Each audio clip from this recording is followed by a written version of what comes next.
दोस्तों, news time में आपका बहुत बहुत स्वागत है। दोस्तों, अचानक भारत का चीन प्रेम कैसे जागृत हो गया? चक्कर क्या है? क्या कोई प्रेशर है? क्या रशिया का प्रेशर है? या फिर अचानक भारत के अंदर सप्लाई चेन में जो रुकावटें हुई हैं, जहां एप्पल के पार्ट्स आने बंद हो गए, मशीनरी पार्ट्स आने बंद हो गए, उनके इंजीनियर्स वापस चले गए, भारत का फर्टिलाइजर इंपोर्ट रुक गया, भारत में टनलिंग मशीन आनी रुक गई, भारत के अंदर रेयर अर्थ आना रुक गया, तो भारत की तो इंडस्ट्री ठप होने पे आ गई है। ऑटोमोबाइल इंडस्ट्री तो और 2 महीने में 1 डेढ़ महीने के अंदर ठप होकर बंद हो जाएगी बिल्कुल। जो खास तौर से इलेक्ट्रिक व्हीकल वाली है तो वो तो बिल्कुल ही ठप हो जाएगी, बंद हो जाएगी।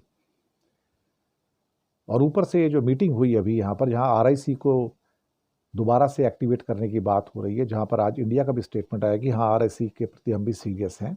रशिया इंडिया चाइना जो चल रहा है अभी, तो एकदम से आज एक प्रपोजल आता है नीति आयोग का कि चाइना का 24% एफडीआई फैक्ट्रियों के अंदर ऑटोमेटिक रूट से अप्रूव कर दो। अचानक से कैसा ये आया? 2020 के बाद तो पूरे दरवाजे बंद कर दिए गए थे गलवान के बाद तो। और ये अब एकदम से प्रपोजल आता है कि 24% तो इमीडिएट कर दो उसको, बिना किसी रुकावट के। और जो उससे ज़्यादा बड़ा इन्वेस्ट करना है तो उसको आप केस टू केस अप्रूवल दे दो। ये हृदय में बदलाव कैसे हो रहा है भाई? पहले तो इन सब के लिए कोई डिफेंस मिनिस्ट्री, कोई होम मिनिस्ट्री, कोई फॉरेन मिनिस्ट्री, इसकी अप्रूवल, उसकी अप्रूवल, इंडस्ट्री मिनिस्ट्री, 100 अप्रूवल थी। और अचानक से 24% का प्रपोजल कहाँ से निकल के आता है कि ये तो इमीडिएट दे दो।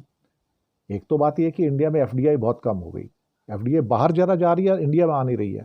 तो 1% से हम 0% पे आ गए एफडीआई के अंदर। बीवाईडी का विवाद आपको पता ही होगा। बिल्ड योर ड्रीम जो दुनिया की सबसे बड़ी इलेक्ट्रिक कंपनी है, 2023 में उन्होंने $1 बिलियन, 8,500 करोड़ इंडिया में डालने थे, नया यूनिट लगाना था तेलंगाना के अंदर। वो भारत ने परमिशन नहीं दिया, टेस्ला को दे दिया, टेस्ला आ गया, स्टार्ट हो गया। तो अब इंडिया को लग रहा है कि भाई अमेरिका तो भारी पड़ रहा है। और रशिया ने भी कहा कि तुम कर क्या रहे हो, अल्टीमेटली लड़ क्यों रहे हो आपस में। और हो सकता है चाइना से कहो तुम सप्लाई चेन के द्वारा जो तुम्हारी चीज़ें जानी उनको दो, और इंडिया से कहा होगा तुम परमिशन दो इसको की फैक्ट्री लगने की, तुम क्यों बंद करते हो। हमारे 300 जो लोग थे यहाँ पे इंजीनियर्स, वो भी वापस चले गए एप्पल से, फॉक्सकॉन से।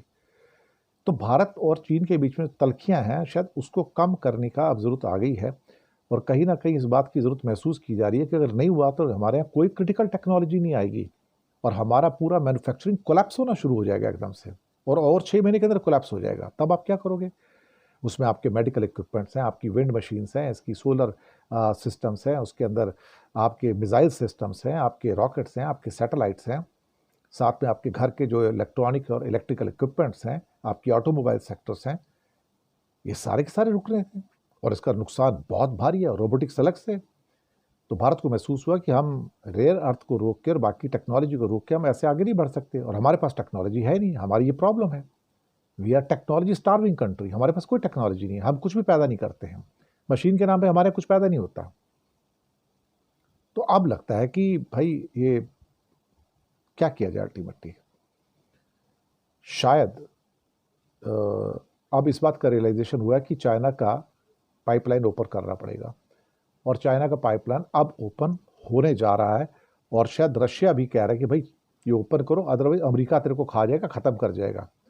अच्छा होगा कि यहाँ तुम्हारी पाइपलाइन ओपन रहेगी, तुम्हें टेक्नोलॉजी आती रहेगी, तुम्हारी मैन्युफैक्चरिंग मजबूत हो जाएगी। और निवेश करने के लिए बहुत सारी जो जांच वाँच हो रही है वो मत करो इतना, और उनको आने दो यहाँ पर। अगर आपको अपनी मैन्युफैक्चरिंग इंडिया में बढ़ानी है, इन्वेस्टमेंट बढ़ाना है, तो सप्लाई चेन को मजबूत करना होगा। अगर इस ढंग से एकदम से ये नीति आ जाती है तो उससे एक बात तो पक्की है कि चाइना वापस से रेयर अर्थ और टेक्नोलॉजिकल जो चीज़ें हैं वो देनी शुरू कर देगा, और जो कॉन्स्टेंट हैं वो कम हो जाएंगे। मुझे लगता है कि एक अच्छा प्रपोजल है, इंडिया को तुरंत एक्सेप्ट करना चाहिए, और चाइना की जो मैन्युफैक्चरिंग के अंदर एंट्री है फैक्ट्रियों को, वो तुरंत देनी चाहिए। शुक्रिया आपका।